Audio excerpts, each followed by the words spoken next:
What about the race then? This is how the parcours looks, beginning in Bligny and heading south towards the border with France, actually, finishing in Namur. The Côte de Trassenster, the first of the classified climbs. 4 classified climbs along the way. Feed zone in Avalanche.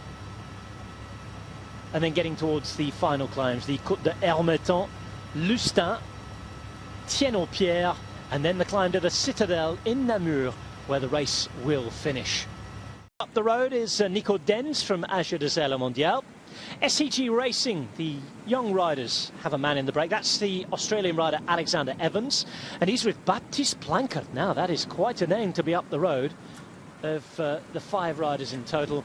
And Julien van den Brande of Isotex, wearing number 202 up there in the yellow jersey as well. So 5 strong riders, 6 minutes and 48 seconds the gap. Matt Stevens is alongside me, and Matt, well, the peloton have given themselves plenty of work to do, but they've still got enough time to do it. As we just see a bit of a crash midway through the peloton there. Right-hand side problem. Oh, that's split the bunch. Oh, we've got a lot of riders caught up, if not down, by this. The rider involved there and down is from Cofidis. It's Loïc Chetou, and he's wearing number 35, and I'm afraid he's the man who's staying down there. Yeah, that looks like it's race over for Chetou. Always never very nice to see at all. I'm amazed that I think other riders were more halted by the crash than actually came down, but Chetou has come down very, very heavily. I think it was his teammate Cyril Lemoine who's just in front of him. Yeah, I mean, if you get caught the wrong side, I mean, look, absolutely amazing that nobody else actually came down. I thought there was a big pile up there, but only Chetou came down. Kevin Ludenois, the former under-23 world champion, gets caught up there, but managed to stay on his bike. Yeah, I think it was, as you say, just a little bit. And it is Adrien Petit who's looking after Niki Terpstra. Then Lilian Calmejean. We know that Jonathan Yver is protected as well. And they're the vital statistics of this climb. 1.8 kilometres long. And as Matt was saying, just under 4% is the gradient. Now we're inside the final 40 Ks, and the gap has just gone under 2.5 minutes. So 1 minute 48 seconds the gap. Matt Stevens, do they stand a chance? It's a slim one. I never want to write breakaways off, especially what we saw over the last year. So many breakaways have made it to the line, but just looking at the pace, looking at how many strong riders are still in this group, and the determination of 2 or 3 very, very strong teams. They haven't got too much respite when they get over this climb. The next climb comes a lot closer, so they drop off the top. They then have a little bit of false flat downhill, which they'll enjoy.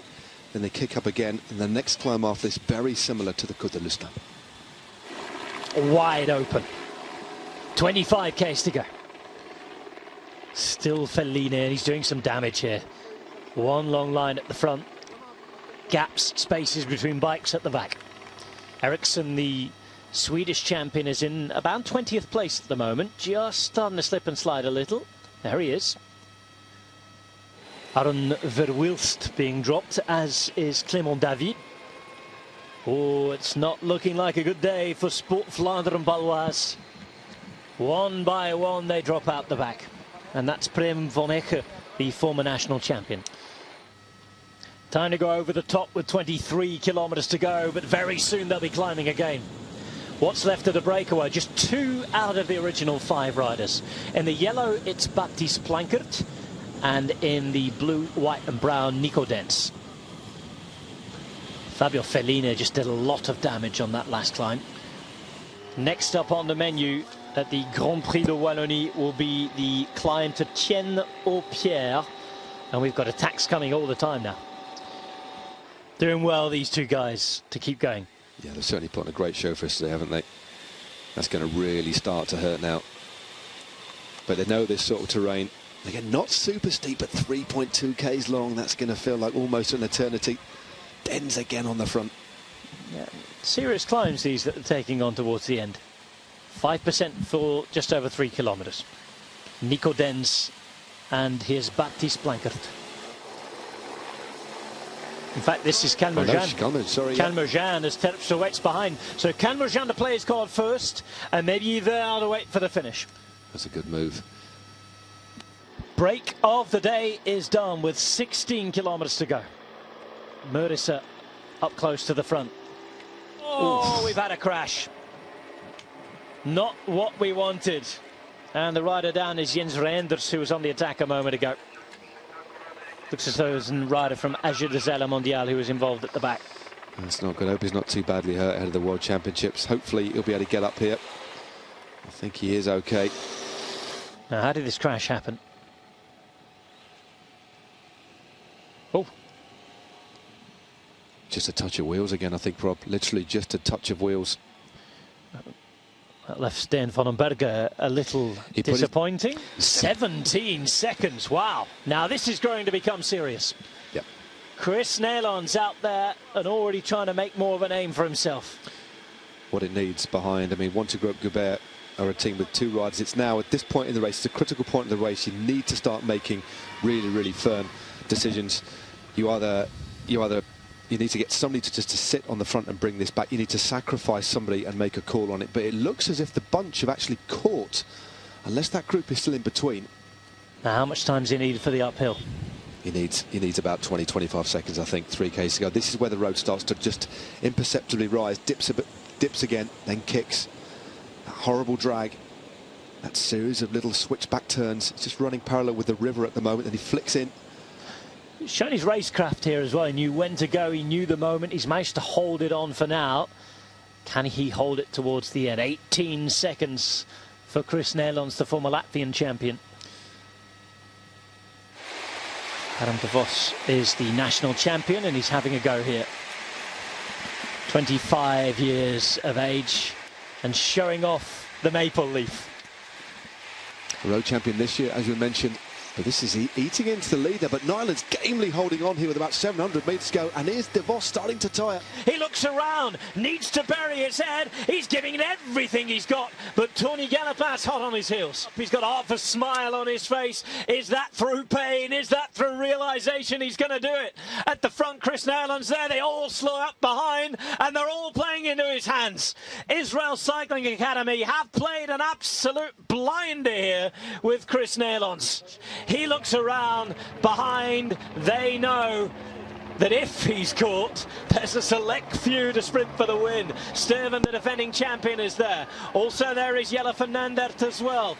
Left-hand turn now coming up towards the finish. Nederland still goes though as he looks at them. He's going to have this though because he's 75 metres out and he's going to heroically hang on for victory. Steven takes off behind. Nederland is going for the finish. Surely his race and surely time to celebrate. Nederland finally realises it, and what an attack that was. It's Chris Nederland who beats Jasper Steven, and in third place I think that was Jens Kukelera.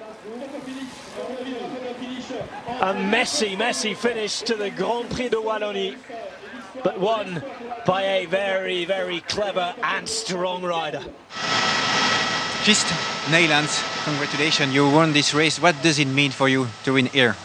Thank you so much. Yeah, it's really great to win. It's really good for motivation and for everything. You know, the season is almost over, but and you are start thinking already about the off season. You know, and to win race now, it's a good way how to come to closer for the off season.